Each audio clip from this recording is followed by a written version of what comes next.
Hello friends, welcome to my YouTube channel. I am Narit और आज की अपडेट है आईपेट को लेके, जो कि इस साल पहली बार कंडक्ट होने जा रही है। और हम सबको पता ही है कि इसका फॉर्म फिलअप काफ़ी पहले हुआ था, फिर कई बार ये एग्ज़ाम पोस्टपोन्ड हुए। फिर उसके बाद ये 9 सितंबर को होने वाली थी, लेकिन एक सर्वे कराया गया आईपेट की तरफ से और फिर 77% स्टूडेंट्स का ये था कि वो लोग एग्ज़ाम नहीं दे पाएंगे, इसलिए उसे पोस्टपोन कर दिया गया फिर से। और फिर अभी कुछ दिन पहले रिपोर्ट आई है, उनकी तरफ से अपडेट मिली है कि 25 सितंबर को रिलीज़ हो जाएगा एडमिट कार्ड्स, और फिर आईपीट की एग्ज़ाम्स जो होंगी वो 3-4 डेट में डिफरेंट फेजेस में वो कंडक्ट कराई जाएगी, 10, 14 एंड ऑल। ओके। और ये अब कोई सेंटर में जाकर एग्ज़ाम नहीं देना पड़ेगा आपको, ये आप घर से ही दे सकते हैं, provide that you have a laptop और डेस्कटॉप। ठीक है। और ये एक रिमोट प्रॉक्टर टेस्ट होगा बेसिकली। तो ये चीज़ जो है वो काफ़ी देखा जाए तो एक नई है। तो रिमोट प्रॉक्टर टेस्ट के बारे में भी अगर कहा जाए तो इनकी वेबसाइट पर जाकर भी पता कर सकते हैं, क्योंकि उसकी रिक्वायरमेंट लिस्ट काफ़ी लंबी चौड़ी भी है, और उनके वेबसाइट में वो मैं लिंक प्रोवाइड कर दूंगा डिस्क्रिप्शन में, आप देख सकते हैं उनके वेबसाइट पर जाके। तो बात यह है कि आप अपने सिस्टम से एग्ज़ाम देंगे, वेब कैमरा ऑन रहेगा, रिकॉर्डर ऑन रहेगा। ठीक है। आप 3 घंटे तक आपको लगातार सिस्टम के सामने बैठ कर आपको एग्ज़ाम देना पड़ेगा। अननेसरी हेड मूवमेंट्स नहीं होने चाहिए आपके। ठीक है। और अगर ये पूरा हैंडल किया जाएगा by the means of machine learning and AI, और अगर कुछ सस्पिशियस लगा तो आपका एग्ज़ाम उस टाइम कैंसिल भी हो सकता है बेसिकली। तो पहले तक जो लग रहा था कि हमको बाहर जाके एग्ज़ाम सेंटर में एग्ज़ाम देना पड़ेगा, अब वो नहीं देना पड़ेगा, आप वो घर से ही दे सकते हैं। और अगर आपके पास इन सब चीज़ों का एक्सेस नहीं है तो आपके साइबर कैफ़े में जा सकते हैं। ठीक है।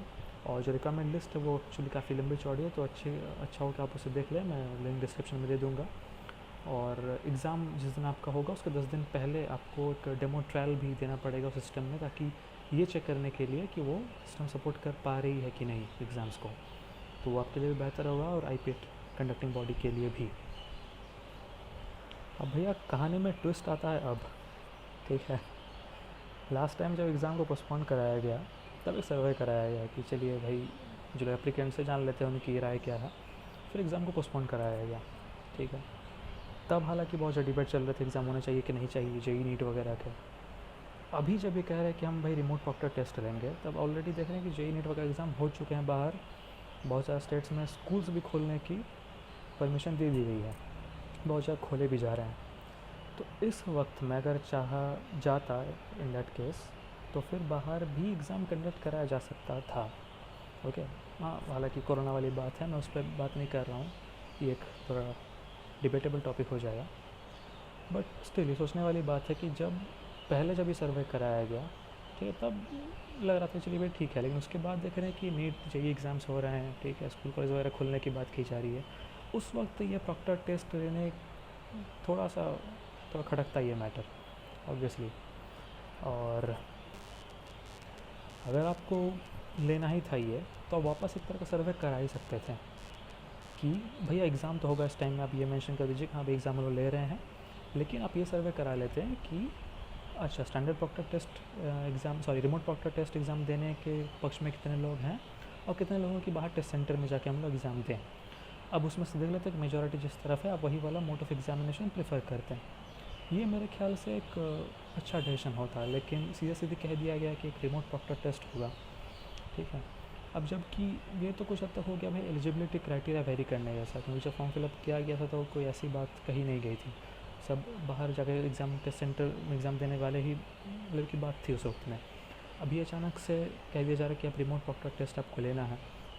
और इस एग्ज़ाम का फॉर्म फिलअप जो हुआ था उसके लिए 1500 रुपये लिए गए थे, ये भी मैं बता देना चाहता हूँ।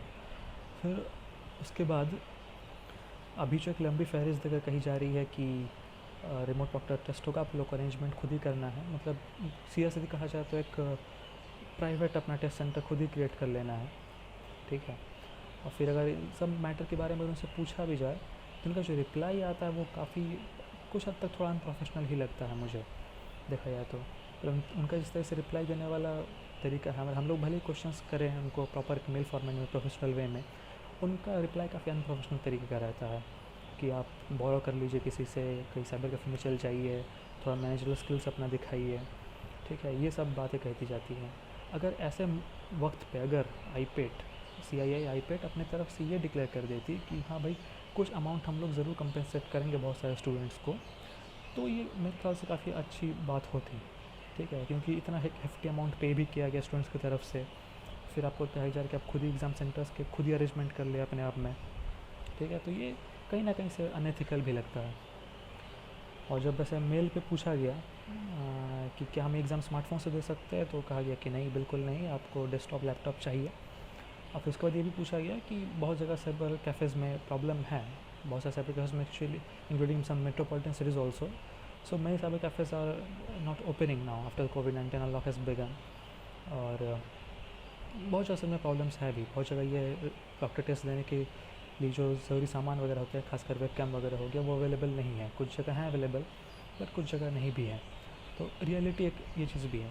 लेकिन उनसे पूछे जाने पर उनका ये रिप्लाई रहता है कि जो भी रिक्वायरमेंट वगैरह है वो कोई भी नॉर्मल इंडियन कैंडिडेट के लिए इजीली अवेलेबल है। तब ये वो लोग जो कह रहे हैं वो किस बेसिस पे कह रहे हैं? ना ही इसके लिए कोई सर्वे किया गया था, ना ही ये चीज़ मेंशन थी फॉर्म फिलअप के वक्त में। तो अपने मन से आप कुछ भी बोल देंगे, ये चीज़ बिल्कुल भी सही नहीं है। क्योंकि हम लोग सबको पता है कि बहुत सारे ऐसे कैंडिडेट्स होंगे जिसके पास ये सारी फैसिलिटीज़ जो अवेलेबल नहीं भी होंगी। ठीक है, तो इन दैट केस ये तो भाई सरासर उनके साथ नाइंसाफ़ी हुई ना। तो ये चीज़ भी थोड़ी सी ह्यूमैनिटी रख के आई थिंक उन्हें सोचना चाहिए था। And it's not yet too late. और ये कहीं ना कहीं दिखाती है कि उनमें भी कहीं ना कहीं इस अप्रोच में प्रोफेशनल मैनेजरल स्किल्स की कमी है, क्योंकि नेट स्पीड भी यहाँ पर मैटर करती है। तो इसीलिए अगर आपके पास लैपटॉप हो या फिर प्रॉपर ब्रॉडबैंड कनेक्शन वगैरह हो तो ठीक है, नहीं तो अगर आप कोई और mode of internet connectivity use कर रहे हैं तो in that case you are going to face the network issues.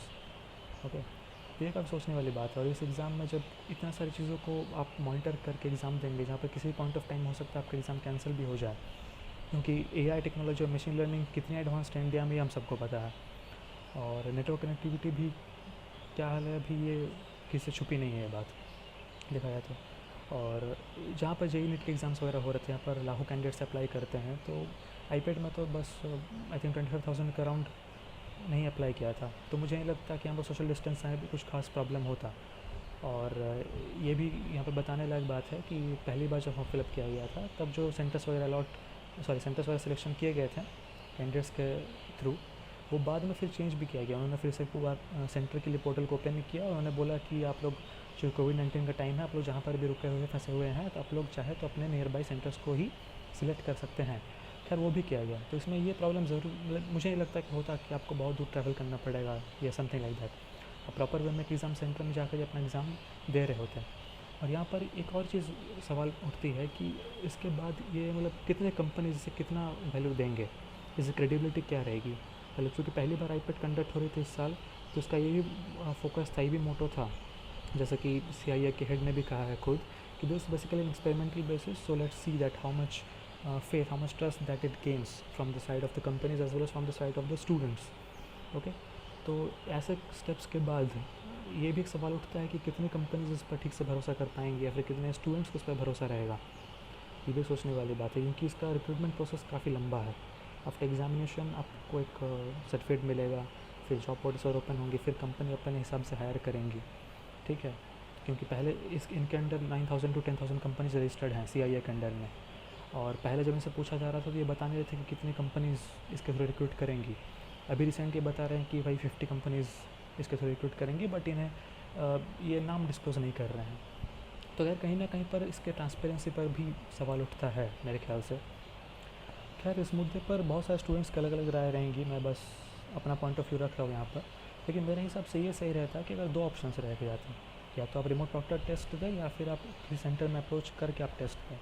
अगर पिछली बार ये सर्वे कराया गया था तो इस बार भी सर्वे कराना चाहिए था मेरे ख्याल से, क्योंकि जब अभी अनलॉक के हम इतने फेजेस में पहुंच चुके हैं, बहुत सारे स्कूल्स वगैरह भी रीओपन करने की बात कही जा रही है, JEE नीट वगैरह एग्ज़ाम्स भी ऑफलाइन कंडक्ट हो रहे हैं सेंटर्स में जाकर।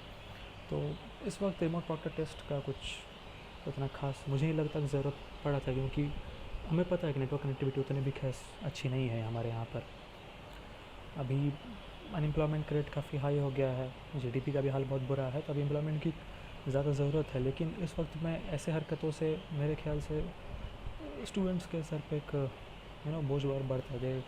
उनका प्रेशर बढ़ जाता है और उनके सर पे, मेरा मानना है ये। तो इस बारे में थोड़ा सोचना चाहिए था CI IPET को भी। तो भाई हमारे मेंटल प्रेशर क्या क्या, हम कोई बड़े सेलिब्रिटी थोड़े हैं, हम लोग तो बस नॉर्मल स्टूडेंट्स हैं भाई, just bloody common man of India. और एजुकेशन सेक्टर का क्या हाल है वो तो सबको पता ही है। तो अब बहुत लोग ये सोच रहे होंगे कि मैं भाई थोड़ा नेगेटिव बात कर रहा हूँ इसमें। देखिए मैं बिल्कुल भी नेगेटिव बात नहीं कर रहा हूँ। बहुत लोग एग्जाम को लेकर प्रिपरेशन ले रहे थे, मैं भी ले रहा था, मैं ऐसे वीडियो जनरली बनाता भी नहीं हूँ। But at a certain point of time मुझे लगा कि बनाना चाहिए ये वीडियो, क्योंकि ज़रूरी था ये मुद्दा उठाना। क्योंकि हम लोग चुप चुप करके नहीं बोल सकते कि यूर ऑलवेज ऑप्टिमिस्टिक। मैं रियलिस्टिक बात कर रहा हूँ, ये प्रॉब्लम्स जो एग्जिस्ट कर रही हैं, ठीक है। फिर भी मैं कहूँगा भाई ऑल द बेस्ट, सबको प्रिपेयर करते रहिए। कुछ दिन ही बाकी एग्ज़ाम्स के, देखा जाएगा चौथा एग्ज़ाम वगैरह फर्स्ट टाइम होने वाली है, और क्या। बट स्टिल ये जो फैक्ट्स मैंने रखे हैं बिल्कुल रियलिस्टिक बात है, इसमें भी कोई कहीं पर पेसिमिज्म नहीं है देखा जाए तो। और भाई इंडियन से हम लोग जुगाड़ कर ही लेंगे और क्या, जुगाड़ टेक्नोलॉजी में तो हम लोग तो आगे होते ही हैं भाई, और ख़ासकर इंजीनियर्स तो उसके लिए जाने ही जाते हैं, और क्या। हाँ सफ़र करेंगे जो लोग कुछ इंटीरियर प्लेसेस वगैरह में हैं। प्रॉब्लम तो सबको प्रॉब्लम हो रही है, हमें पता है, पब्लिक को, गवर्नमेंट को, हर किसी को प्रॉब्लम हो रही है इस वक्त। लेकिन हम लोग उम्मीद कर रहे थे कि शायद थोड़ा कोऑपरेट करती, अगर ये सब IPET फॉर्म्स हो गए, CI वगैरह हो गए, तो बेहतर रहता सबके लिए ही। थोड़ा कोऑपरेट करना चाहिए था मेरे हिसाब से। धन्यवाद दिलेश, जो हो रहा है भाई, और कि हम लोग बस अपना व्यूज़ रख सकते हैं। कुछ खास बदलने की हमेशा, मतलब अकेले में पावर हमारी तो होती नहीं है, बट देखा है तो ग्रुप मिलकर हम लोग बदल ही सकते हैं। तो अगर आपको मेरा व्यूज़ अगर अच्छा लगा हो तो आप प्लीज़ इसे शेयर करें, ज़्यादा से ज़्यादा लाइक करें, सब्सक्राइब वगैरह करें। क्योंकि हम लोगों ने देखा हाल ही में कि बिना खड़े हुए, बिना आवाज़ उठाए भाई एग्ज़ाम कंडक्ट कराना भी मुश्किल हो गया इस मुश्किल दौर में। तो भी हर चीज़ के लिए आवाज़ उठानी पड़ रही है, क्या किया जाए। चलिए, तो इसके साथ मैं अपना वीडियो ख़त्म करता हूँ यहीं पर। अच्छा लगा तो ज़रूर सब्सक्राइब कीजिएगा, शेयर लाइक कीजिएगा। ओके, जानता हूँ थोड़ा वीडियो लंबा खींच गया, बट स्टिल थोड़े टॉपिक भी बड़ा था। And while concluding, I would like to say that all the best for your IPET examinations and for whichever examination you're preparing. And doesn't matter to whichever stream you belong to. If you're a student, please do share this video more and more, so that it reaches to more and more people. Okay, because we students are facing a really tough time in this pandemic. And be safe. And namaskar.